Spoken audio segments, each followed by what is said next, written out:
So we saw that every single life form that you see is because of this one atom called carbon and its ability to form bonds in a very, very large manner.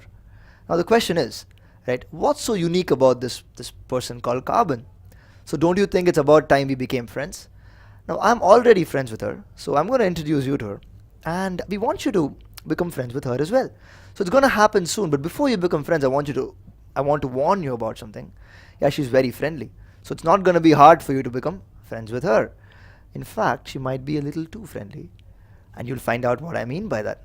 Now, but before we do this, before you become friends with someone, what you need to know is to get to know them, right? So let's begin to get to know our carbon. So as you can see, right, she's a pretty weird person. She has electrons running around her head. That's kind of weird.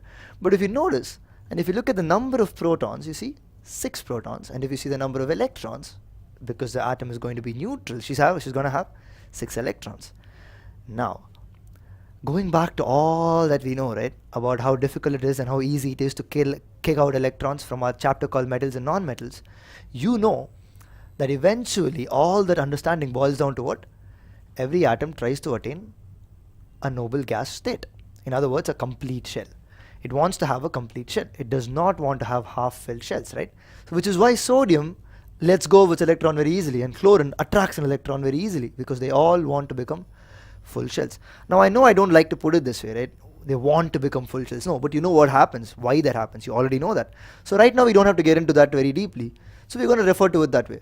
That all of them want to become complete shells. Why? You already know. So here, but this is very unique, right? So you have first shell of ours, you can see there are 2 electrons. And in the second shell there are 4. So overall there are 6. But how many can there be in the second shell? 8, right? So there are 4 empty spots.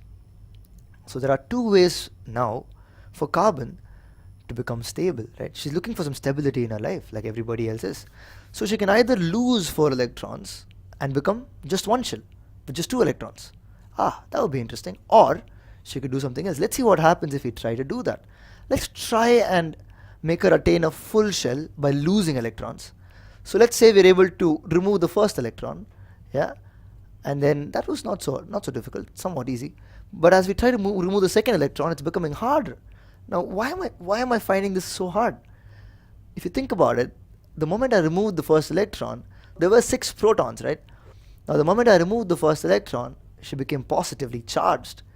Now that means I'm going to feel a larger and larger electrostatic pull from her, right? Because unlike charges attract.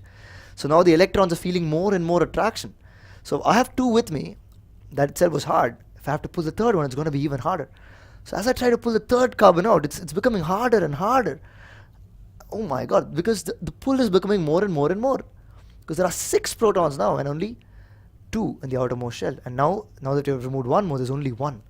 So you've successfully removed 3. It's going to be virtually impossible to remove that as well because it's going to be so much force. But let's try to do that, right? Now, okay, we don't even have enough force to do that. And the moment you leave it, it's going to snap back in. So there is one way to attempt to do this, right? Which is, let's give her back her electrons. Let's make her a little more stable, right? There's one way to do this. Try to take the electrons out, but it's quite unstable, right? A C4 plus ion, right? A carbon without 4 electrons becomes a carbon with 4 positive charges, right? That is huge. It's going to be extremely unstable. They're going to attract an electron from somewhere. Okay, fine. Let's try the other approach, where we try and give her some electrons. So that should be relatively easy, right, compared to this. So okay, I seem to be carrying some electrons around. That wasn't funny at all, but yeah. So let's take a few electrons that we have, and let's begin to see. You take the first one amongst them. Relatively simple to place it. Works pretty well. The second one, before I go, I notice that now the atom has 6 protons but 7 electrons. So it is negatively charged. So all the electrons are beginning to repel me. They're saying, don't come close to me. But I'm going to try hard. So I'm trying and pushing and pushing and pushing, and I'm trying to find Okay, the second one. That was a little harder than I expected. So I expect the third one to be, that's right, even more difficult, right? Because now there are 2 negative charges. They're going to try and push me off really, really well. And as expected, I need to put as much as I can into this. And yes. Whew. Need a break. Let's try the last one. Yeah. I have a feeling this is going to be extremely hard. Yeah. Oh my god. the moment you enter that area, it's going to get pushed so badly because there are 3 electrons there, extra, 3 negative charges that are pushing you hard. The point of no return has already been reached. It's very, very difficult to do this. In other words, finally, right? The moment you leave it, what happens? Yeah, it is so unstable that it's going to blast away because there's so much negative charges. This is not what happens really, but what we're trying to say is that both the carbon 4 plus or the carbon 4 minus are very, very unstable. Yeah, she's going to find it very hard to remain in that state. So the point we're trying to make here is she really doesn't have too much choice. She can't really lose 4 electrons. She can't really gain 4 electrons as well. If you notice, you're already beginning to understand what's unique about her, right? Yeah.